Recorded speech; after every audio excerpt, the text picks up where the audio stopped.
हरिः ॐ ॐ गणानां त्वा गणपतिगुं हवामहे कविं कवीनामुपमस्रवस्तमं ज्येष्ठराजं ब्रह्मणां ब्रह्मणस्पत आनशृण्वन्नोतिभिः सीदसाधनम् ॐ श्रीमहागणाधिपतये नमः। प्रणो देवी सरस्वती वाजेभिर्वाजिनीवती धीनामवित्रियवतु वाग्देव्यै नमः। ॐ मातृदेवो भव पितृदेवो भव आचार्यदेवो भव अतिथिदेवो भव।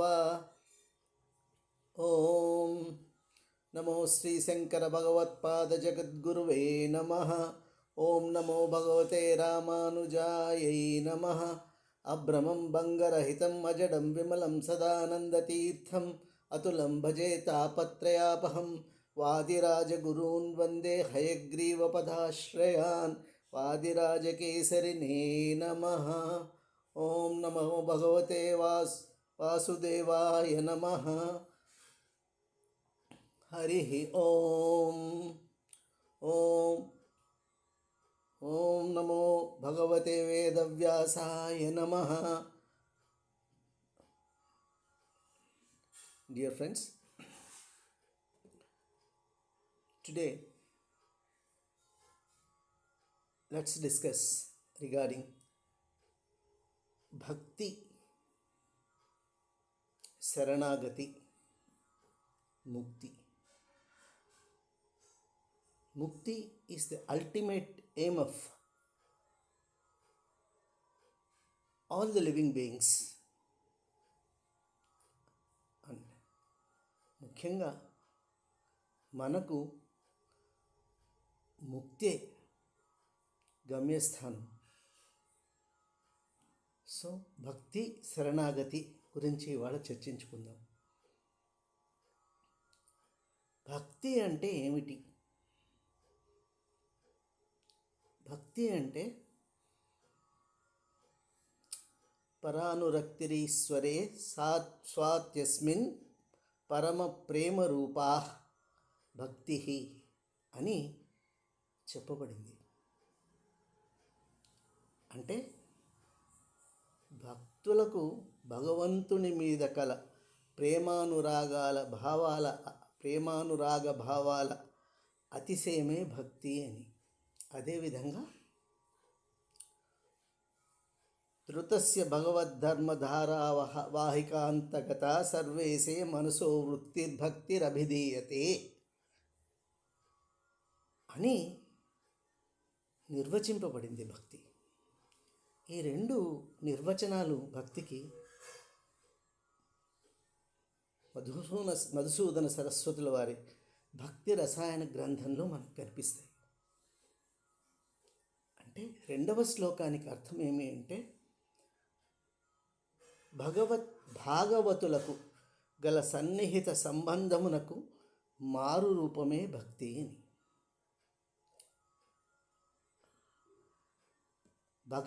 భాగవతులకు అంటే భగవంతుడు భగవత్ స్వరూపాన్ని ఎరిగినటువంటి వాడు భాగవతుడు అని పెద్దలు చెప్తారు. అండ్ ఈ భాగవతులకు చాలా పెద్దపీట వేస్తారు, ముఖ్యంగా రామానుజాచార్యుల వారు. భావాంతర్గతంగా ఈ భక్తిని 6 విధాలుగా పురాణాలు మనకు తెలుపుతాయి. అవి ఏవేవి అంటే శాంతం మొట్టమొదటిది. భక్తిభావంలో మొట్టమొదటి శాంతం. అంటే ఇది జ్ఞానులకు మాత్రమే ప్రాప్తించే అనుభవం. అంటే భగవంతుణ్ణి శాంత స్వరూపునిగా వాళ్ళు ఆరాధిస్తారు. ఆయన ఆ విధంగానే వాళ్లకు దర్శనమిస్తారు. దీనికి ఉదాహరణగా నారదుడు, వ్యాసుడు, సనక సనందనాదులు మహామునులు వీళ్ళందరినీ చెప్పుకోవచ్చు. రెండవది దాస్యం. దాస్యం అంటే సేవాభావన. ఎల్లప్పుడూ భగవంతునికి విధేయత కలిగి ఉండే భక్తి ప్రధానమైనది, భావ ప్రధానమైనది భక్తి దాస్యం. దీనికి ఉదాహరణగా హనుమంతుడు, గరుత్మంతుడు, కుబ్జ మొదలగు వారిని చెప్పుకోవచ్చు. నెక్స్ట్ సఖ్యం అంటే భగవంతుడితో సఖుడిగా ఉండడం, ఉండి ఆయనను ఆరాధించడం, ఆయన యందు భక్తి తత్పరతను కలిగి ఉండడం.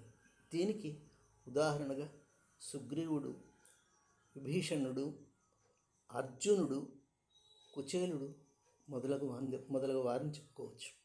నెక్స్ట్ వాత్సల్యం, విపరీతమైన ప్రేమానురాగం.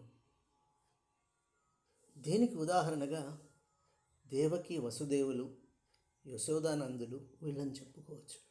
ఎందుకంటే యశోదకు విపరీతమైన అనురాగం కృష్ణుడంటే వీళ్ళందరికీ. నెక్స్ట్ మాధుర్యం.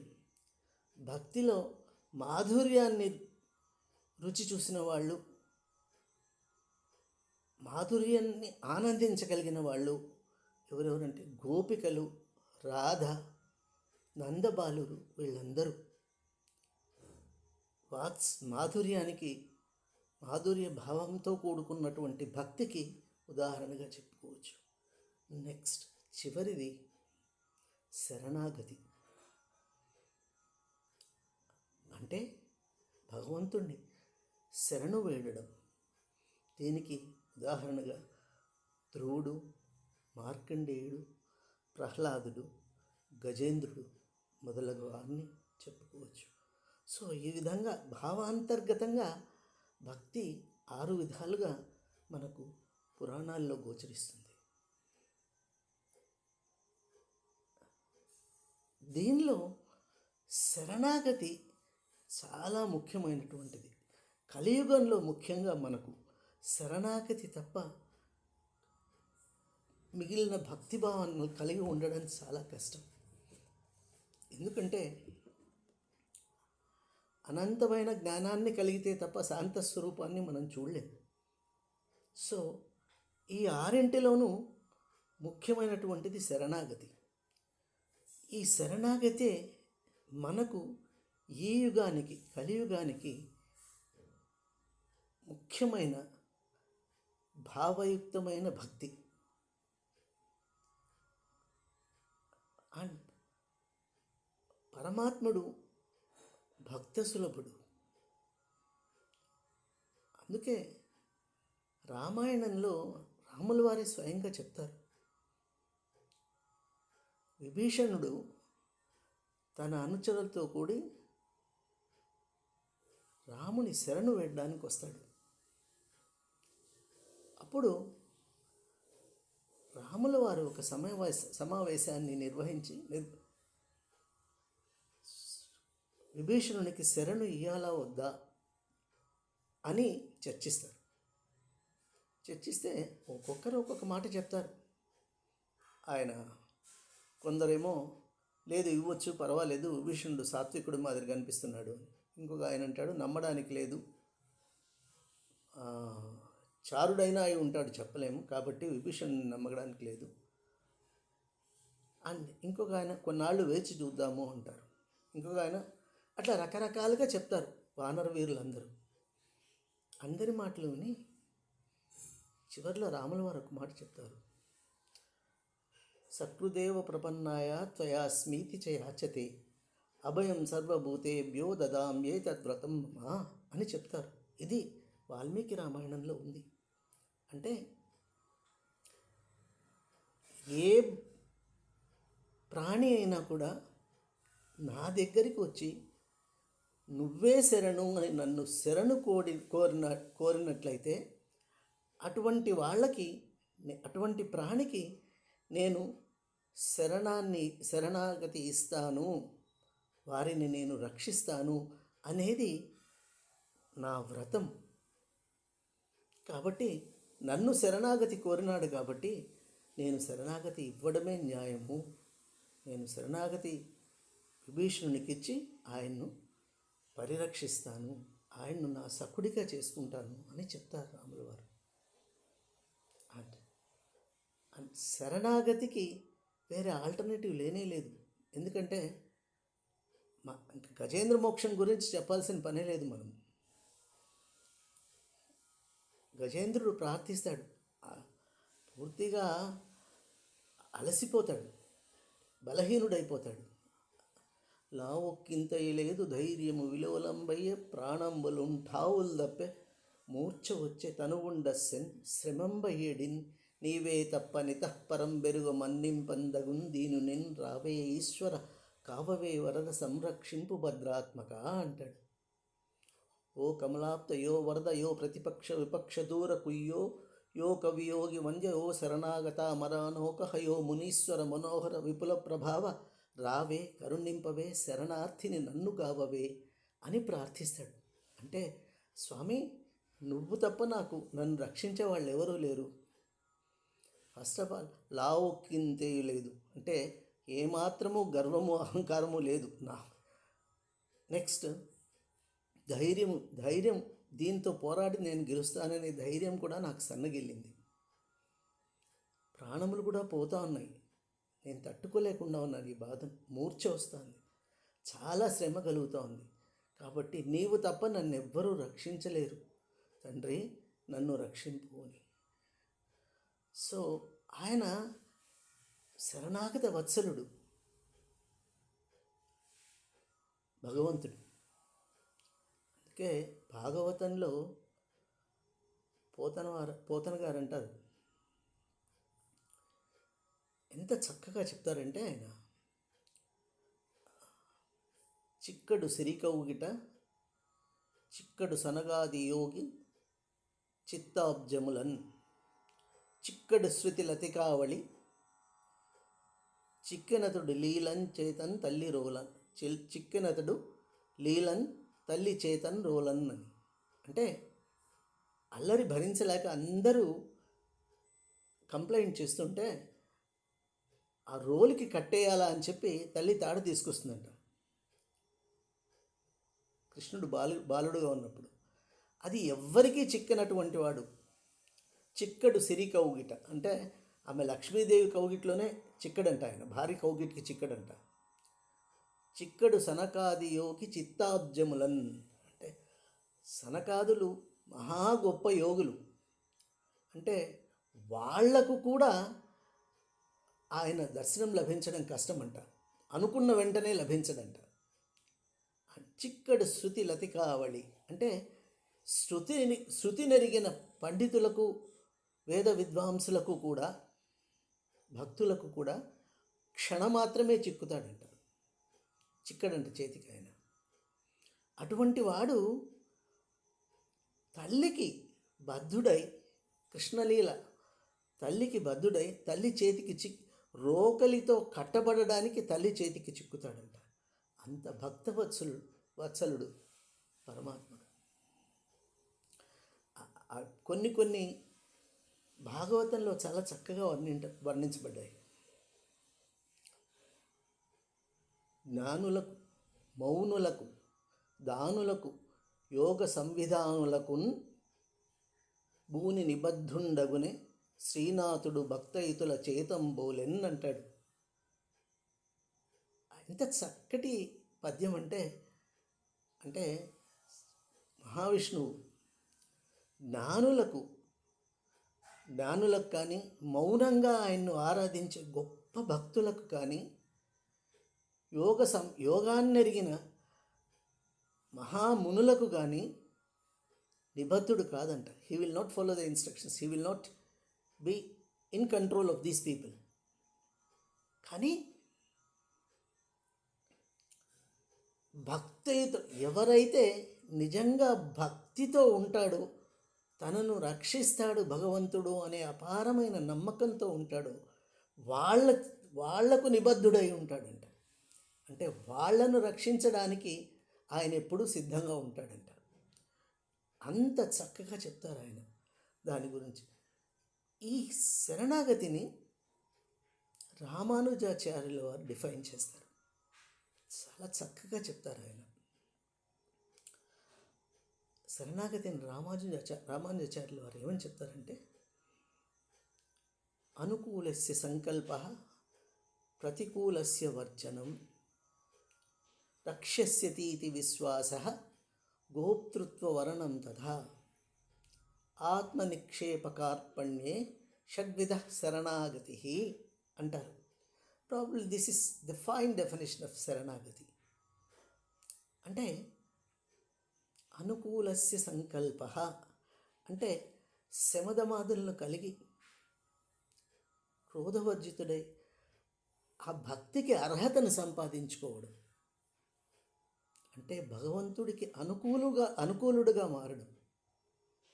ప్రతికూలస్య వర్జ అంటే నింద, భగవన్నింద, ద్వేషించడం, ఇవన్నీ చేయకుండా ఉండడం.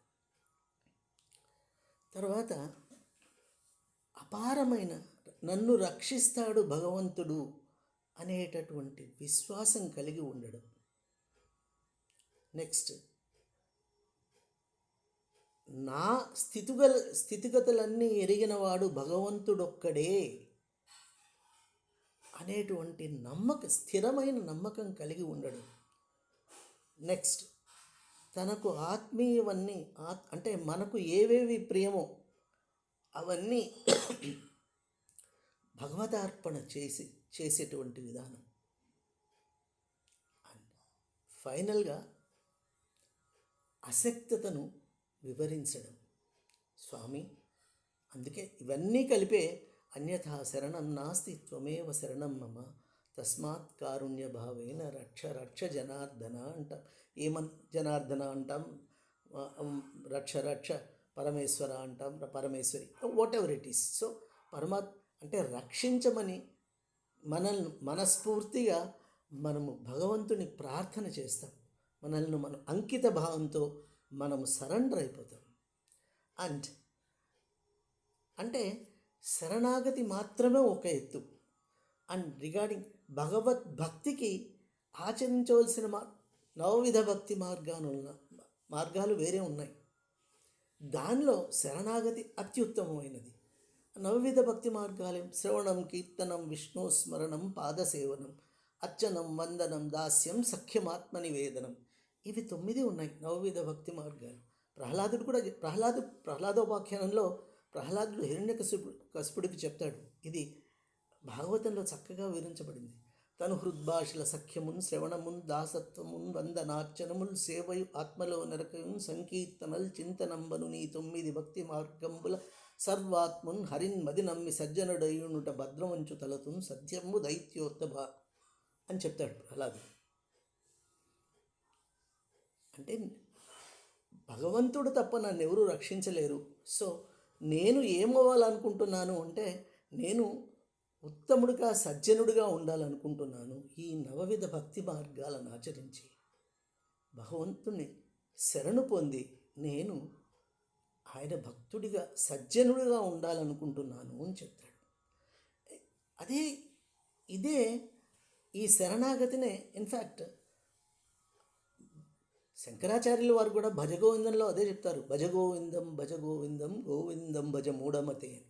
అంటే శంకర భగవత్పాదుల లెక్కలో ఆత్మస్వరూపుడైనటువంటి భగవంతుణ్ణి ఆత్మావలోకనం ద్వారా భగవంతుణ్ణి చేరుకోవడం, ఇదే ముక్తి. అంటే శరణాగతి ద్వారానే ముక్తి సాధ్యమవుతుంది, వైకుంఠవాస ప్రాప్తి కలుగుతుంది అని విశిష్టాద్వైతం చెప్తుంది. ద్వైతం కూడా అదే చెప్తుంది. వీళ్ళు అండ్ మధ్వాచార్యుల వారే ఇంకొకడుగు ముందుకేసి శరణాగతి మాత్రమే మనకు భగవత్ప్రాప్తి కలుగజేస్తుంది, there is no other alternative అని చెప్తారు. అండ్ వ్యాసరాయల వారు మధ్వమత సారస్వతాన్నంతా ఒక పద్యంలో చెప్పేస్తారు. శ్రీమన్మధ్వమతే హరి పరతర సత్యం జగత్ తత్వతో భిన్నా జీవగణ హరేరనుచరా ముక్తిర్నైజ సుఖానుభూతి అమలా భక్తిశ్చ తత్సాధనం కక్షాదిత్రిత్రయాణం అఖిలాంనా ఏకవేద్యో హరి అంటారు. ఇది మధ్వమత సారస్వతం. ఇది అంటే మధ్వమత శ్రీమన్మధ్వమతే హరి పరతర సత్యం జగత్. అంటే ఇక్కడ అక్కడ మామూలుగా విశిష్టాద్వైతానికి ద్వైతానికి కొన్ని తేడాలు వస్తాయి. వీళ్ళు బ్రహ్మసత్యం జగన్మిథ్య అనేది ఒప్పుకోరు. అది శృతివాక్యం. శంకర్ భగవత్పాదులు దాన్ని ప్రామాణికంగా తీసుకుంటారు. కానీ వీళ్ళు ఒప్పుకోరు, సత్యం జగత్ అంటారు. వీళ్ళిద్దరూ విశిష్టాద్వైతము ఒప్పుకోదు, ద్వైతము ఒప్పుకోదు. బ్రహ్మసత్యం జగత్ సత్యం అంటారు వీళ్ళు అని ఇంటర్ప్రిటేషన్ ఇస్తారు. ఓకే, మనం విశిష్టాద్వైతాల గురించి ద్వైతాన్ని గురించి వచ్చినప్పుడు చర్చించుకుంటాం. కానీ ఇక్కడ ఎందుకు మనము ఈ మధ్వమత సారస్వతాన్ని తీసుకోవాల్సి వచ్చింది అంటే, ఈ మధ్వమత సారస్వతం కూడా ఈ నవవిధ భక్తి మార్గాలనే సూచిస్తుంది. ఈ నవవిధ భక్తి మార్గాల్లో భగవంతుణ్ణి ఆశ్రయించి ముక్తి పొందాలా అని తెలుపుతుంది. దీనికి అందుకే భాగవతంలో ప్రతి శ్లోకము ఆణిముత్యమే. అది ఆయన ఇంకా చక్కగా చెప్తారు. పోతనామాత్యుల వారు ఒక శ్లోకం చెప్తారు.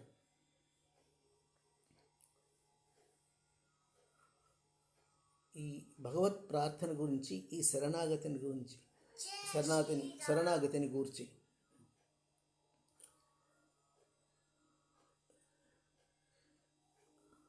ముఖ్యంగా నీ పద్యావులు లాలకించు చెవులున్, నిన్నాడు వాక్యంబులున్, నీ పేరంబనిసేయు హస్తయుగమున్, నీ మూర్తిపై చూపులున్, నీ పాదముల పొంత మొక్కిడి శిరముల్,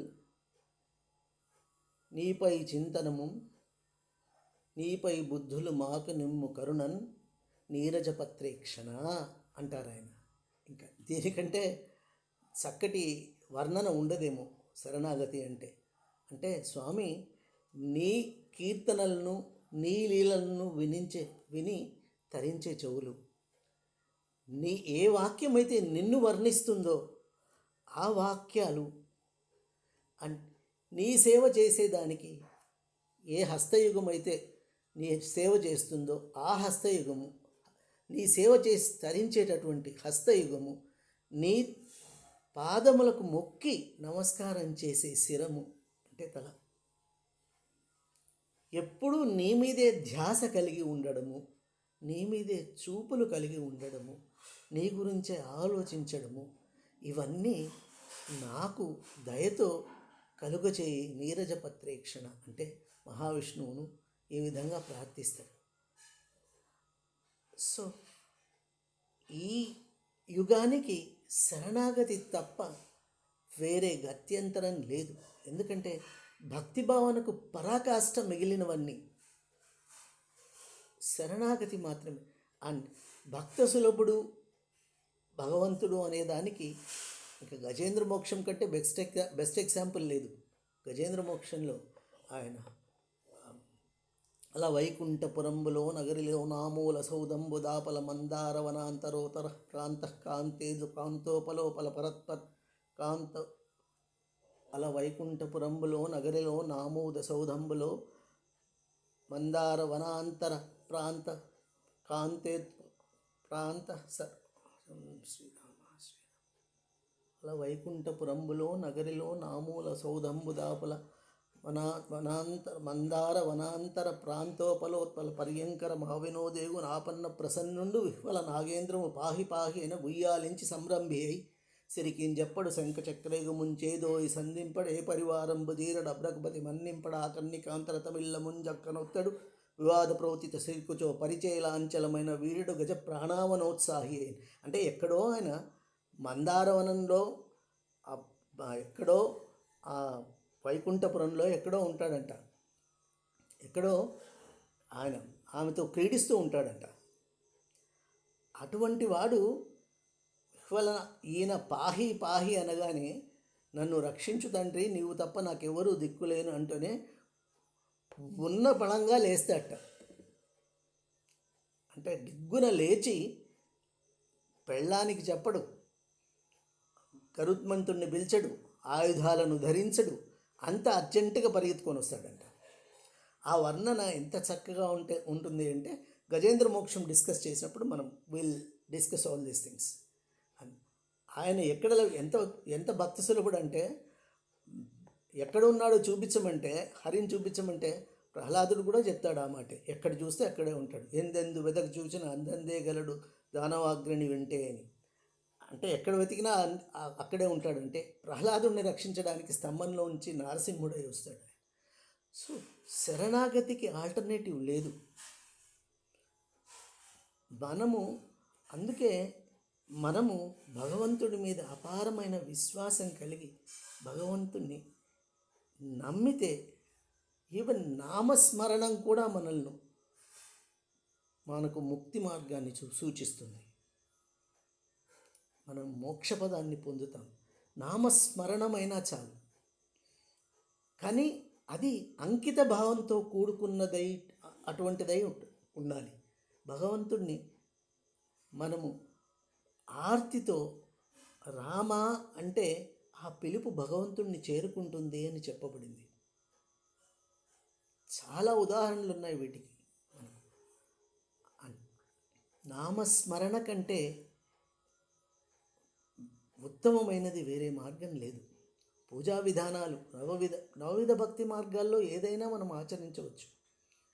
బట్ ఇవన్నీ శరణాగతితో కూడుకున్నటువంటివే.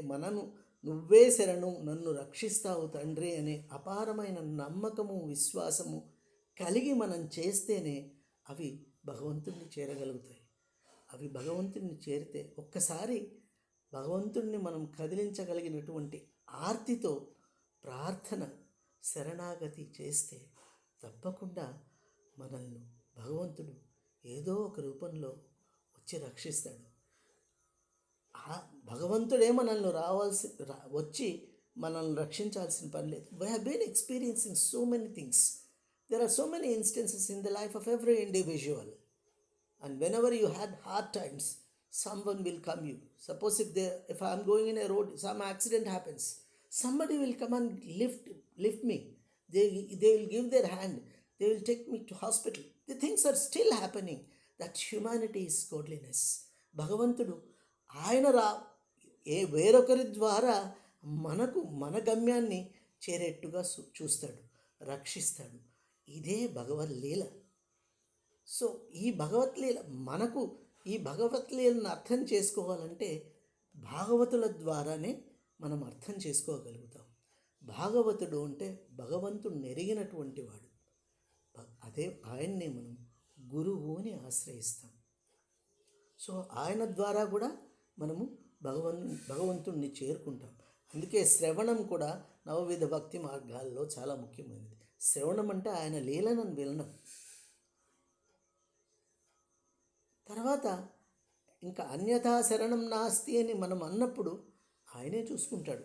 భగవద్గీతలో ఈ చరమ శ్లోకంలో చెప్పేస్తాడు ఆయన, అర్జునుడు. అండ్ దీనికి ముఖ్యమైనది, ఈ శరణాగతికి మొట్టమొదటి క్వాలిటీ ఏమిటంటే మన అహంకారాన్ని మనం వదిలివేయాలి. నేను, నాది.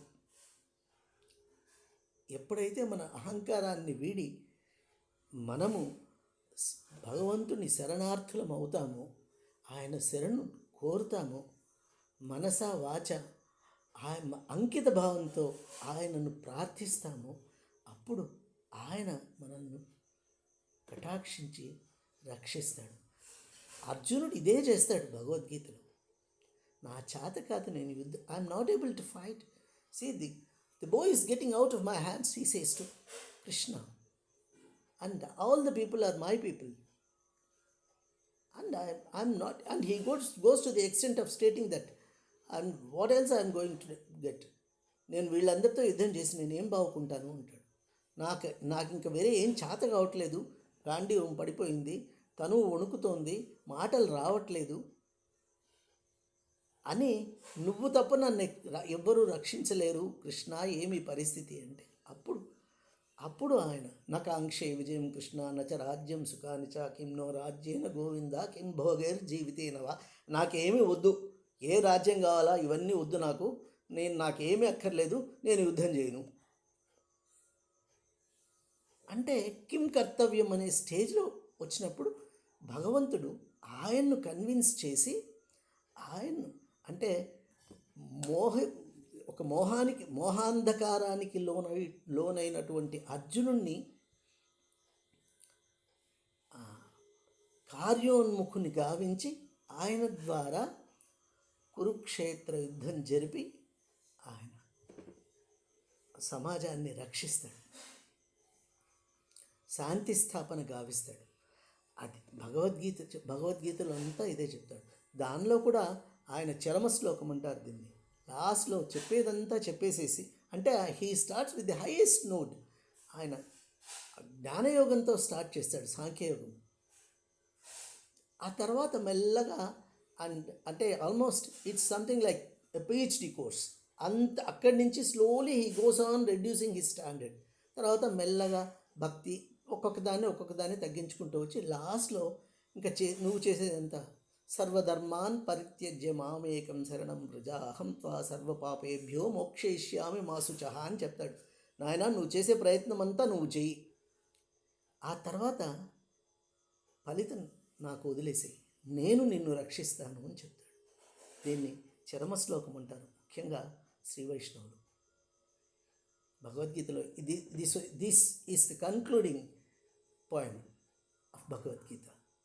లాస్ట్లో చెప్తారు కృష్ణ భగవానుల వారు ఈ మాట చెప్తారు. సో శరణాగతి పొందిన వాడికి ఖచ్చితంగా భగవంతుని కటాక్షము తప్పకుండా లభిస్తుంది, దీనిలో ఏమాత్రం సందేహం లేదు. సో భగవంతుని మీద అపారమైన విశ్వాసం కలిగి భక్తితో ఆయన్ను కొలుస్తూ ఆయన నామస్మరణ చేస్తూ మనమందరూ తరించే ప్రయత్నం చేద్దాం. ఓం నమో నారాయణాయ. Thank you.